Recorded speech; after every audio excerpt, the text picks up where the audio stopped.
Baba Sahib Ambedkar said, Bhakti in religion may be lead to the salvation, but Bhakti in politics certainly lead to the degradation and dictatorship.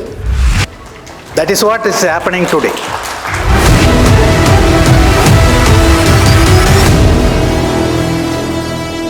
Jai Bhim.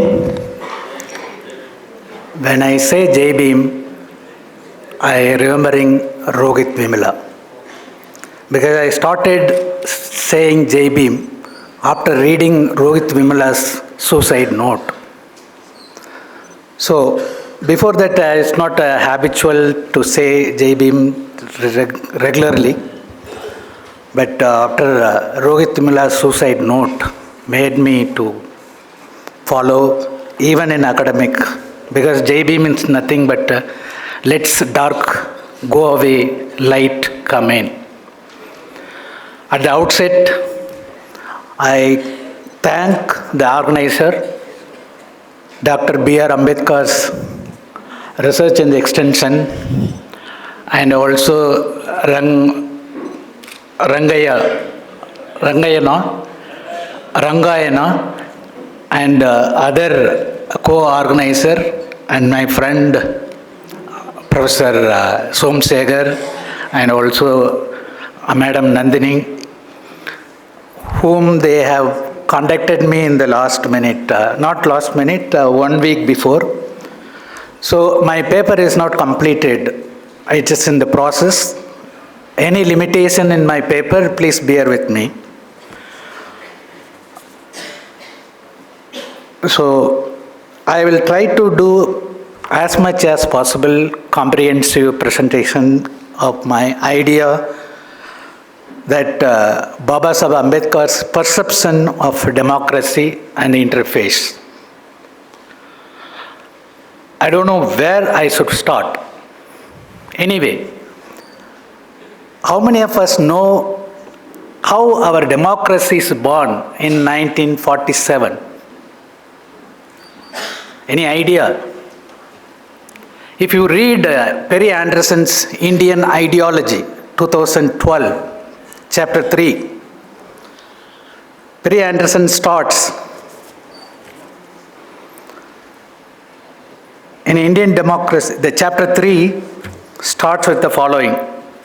Nehru and his colleague sat cross-legged around the sacred fire in Delhi, while Hindu priests, Brahmins from Kumbakonam, Tanjavur, and their wife brought to Delhi to perform a ritual.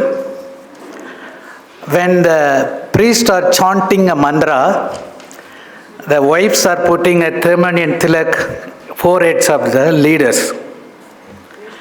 And in the midnight of the date and time fixed by the Brahmin astrologer, and Nehru stood up around 12 o'clock, India trust with destiny. This is what Indian democracy, secular democracy born.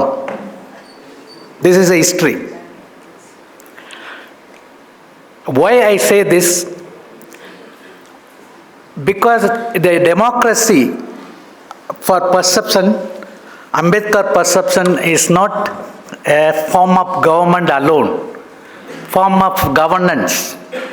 Democracy means it's way of life, associated way of life among the society with difference. Baba Sahib Ambedkar's perception of democracy, understanding of democracy emerged from not in the Western democracy tradition, but the Buddhist tradition in our own soil. But the Buddha sung, any decision made with the debate and discussion, with a complete opposing view, dissenting view, and accepting and finally taken as a final decision. Even when the Buddha was died, the news has arrived, and people in Sangha debating the specific and public cause of the debate. Such a spirit of democracy prevailed and born in this country, But both Buddhism and the democracy is in a big danger today. The definition and perception of democracy has been developing and changing for the better progress, prosperity, justice, fairness, and inclusivity in the governance of state, society, and market. For Ambedkar, democracy means not just a form of government, but it is an associated life of the society which should adhere to the self-respect and dignity of an individual and the social group with a difference. Furthermore, he strongly believed that advocated fairness, redistribution of resources as he has not just mentioned or particular about political equality, but social and economic and cultural equality and cultural justice, which is more important. Democracy in India, as Ambedkar strongly believed, as a way of life, value of modernity. Modernity is not in the value of Western modernity, but here in India we had a modernity. If you study closely, rigorously of different social group across the country, these are the social group and social reformers. What they advocate, what they preach, it's purely on modernity. It's not a mistaken modernity, wearing jeans and wearing coat suit, and that is not a modernity at all. If anyone read Dibangar Gupta's Mistaken Modernity, you will understand how we are conceived as a modern. We are not a modern. Modernity is values of self-respect, values of democracy, values of rule of law and rule of people, self-governance, and so on and so forth. But these modern values of modernity, we may reflected in the Western democracy as well, but more so, we have our own social movements, social reformers, cultural reformers, saint. Because Baba Sahib Ambedkar's gurus are Phule, Kabir, and other three important personalities are the Baba Sahib Ambedkar's pillars. And those are the modern values they produced in this country. But we often say that modernity, Western democracy. It is democracy is very much in Indian, very much in the Buddhist tradition. So, not only that, if somebody reads, if we read Professor Raju Bhargava's Indian Constitution, Ethics and Morality, you will understand how Baba Sahib Ambedkar is intertwined secularism and democracy in a much more nuanced manner. As democracy, the definition and the perception changes, secularism also changes in the perception and definition. The original secularism might be Nicholas Machiavelli's separation of state from the church, separation of religion from politics. But it has changed over time. Definition is that secularism, non-intervention of state in the religious matter. Non-interference of religion in the state affairs. Then the another definition came in. The secularism means not only non-interference but also distance from the religion. But Professor Raju Bhargava's own definition, Indian secularism, which is very much in the thoughts of philosophy of Ambedkar, is that the principal distance from religion from politics. This principal distance, elastic. It can come closer whenever required for a public and a larger cause, not like what is happening today. Not happening today.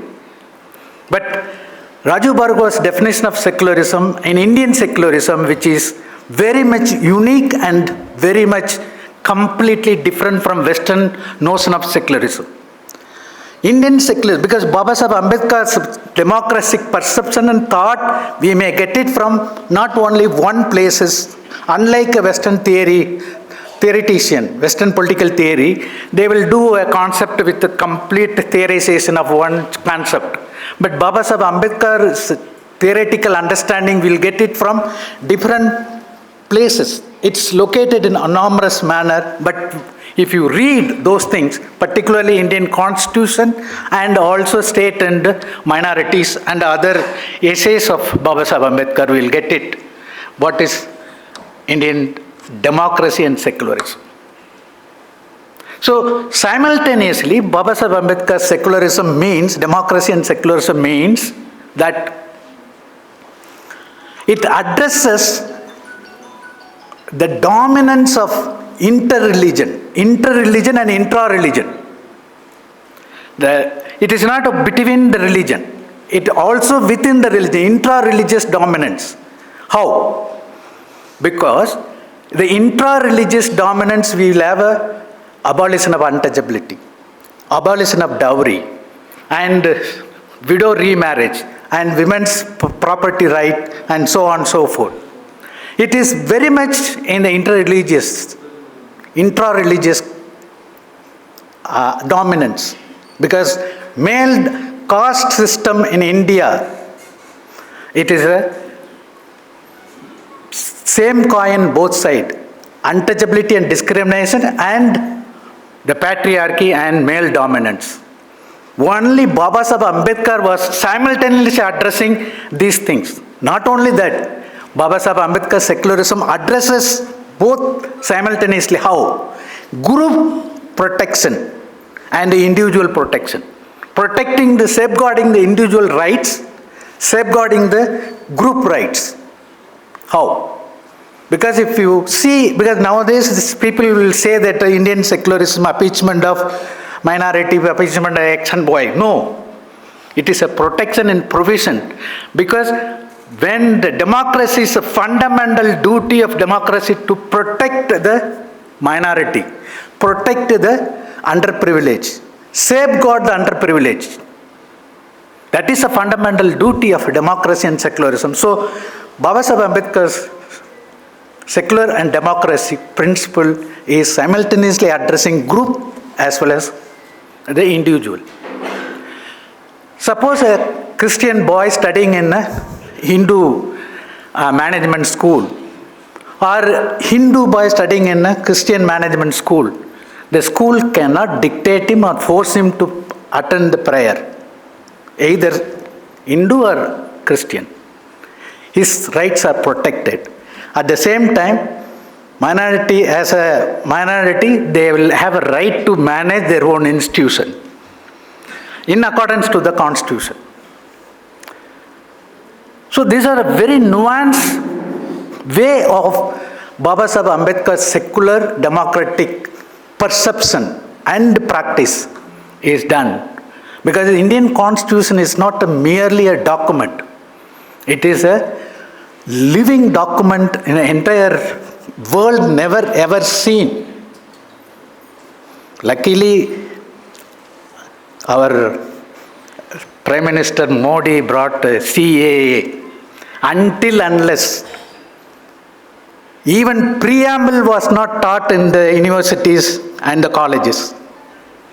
Only after CAA came, left to right, right to center, everybody brought preamble, we the people of India. Before that, no. Why? We have to ask ourselves.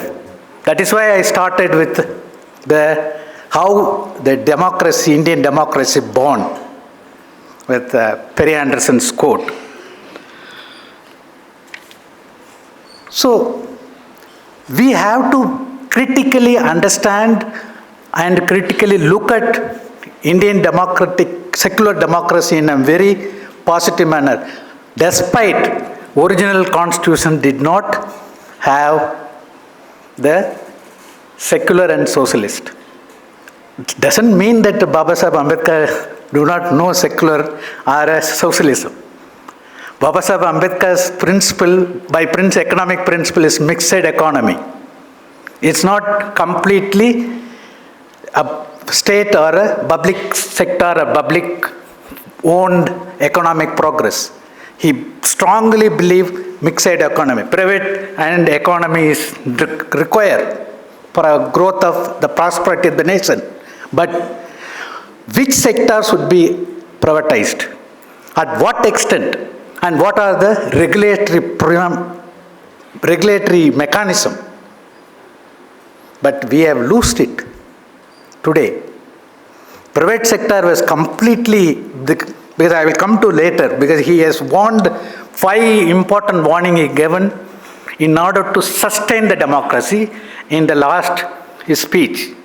We all know that his famous Parliament, famous Constituent Assembly, 1949, November, we are entering into the contradiction. At the political level, we have equality, one man, one value, one vote. But in social and economic, we have a glaring inequality, glaring contradiction.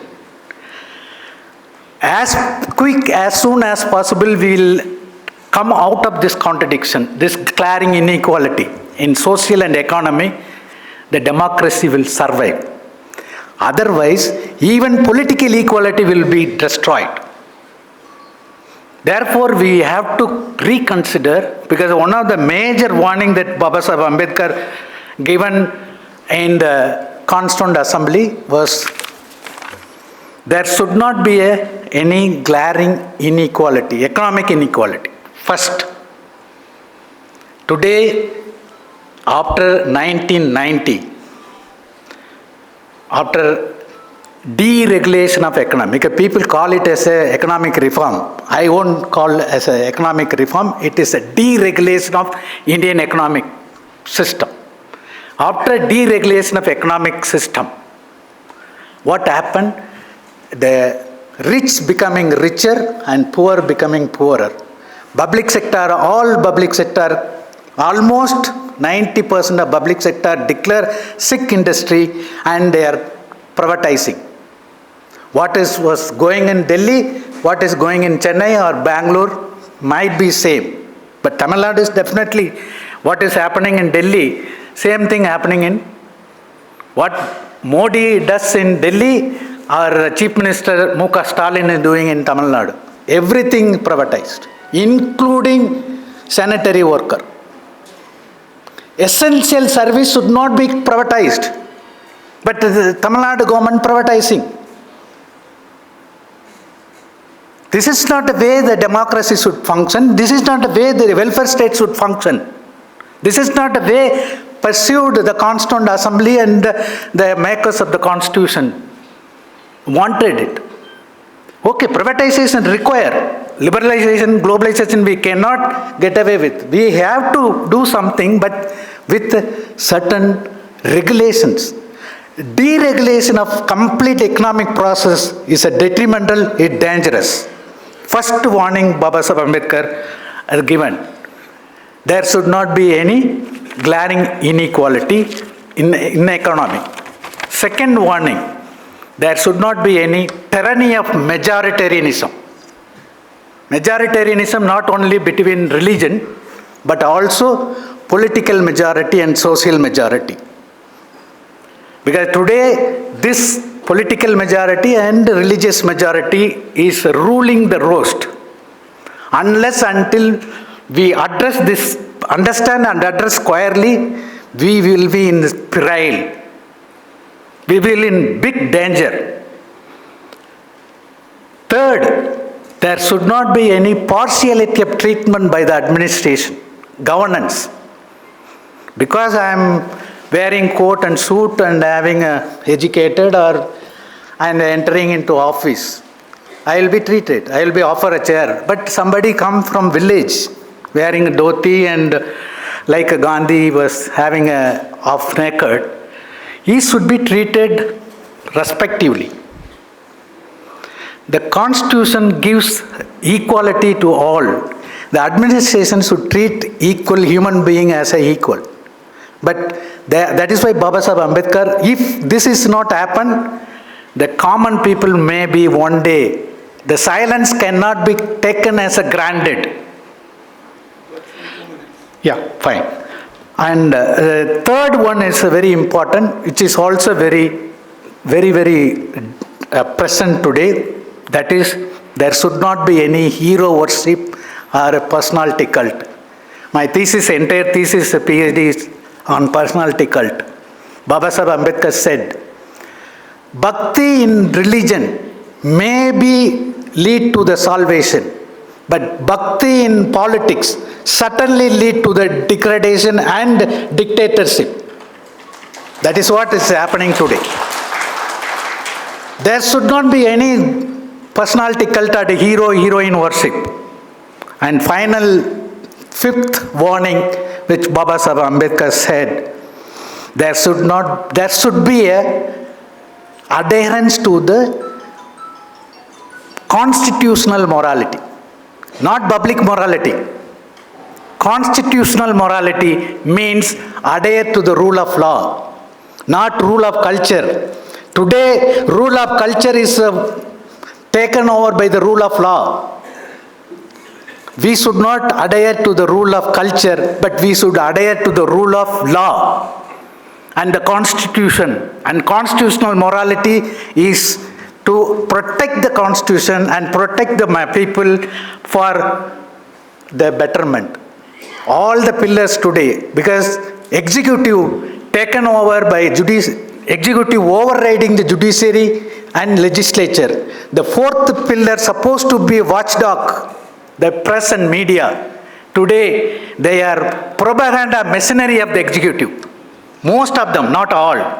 Most of the media and the fourth pillar become a propaganda machinery for the ruling executive, which is very dangerous for the democracy, which is not conceived by the constitution makers and the forefathers, including Baba Sahib Ambedkar.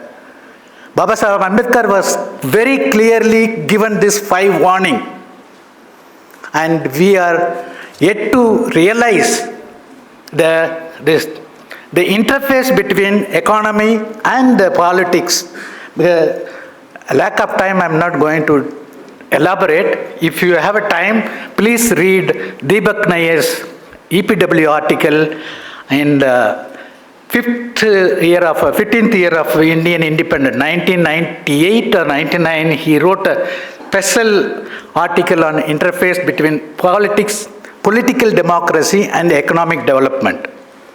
How this interface of played out in the electoral politics. Finally, we should not confuse with electoral democracy with the concept of democracy. Electoral democracy is something which is a calculated vote. People should not be calculated as a number. People should be considered as a human being. They are not number. That is what Rohit Vemula wrote in his suicide note. People become a number. I become a number. I am not. Please don't make people as a number. People are human beings. They have a life. They have a dignity. Labor has a dignity. Every human being has a self-respect and dignity, which are essential for the development of democracy. Thank you, and once again, Jai Bhim.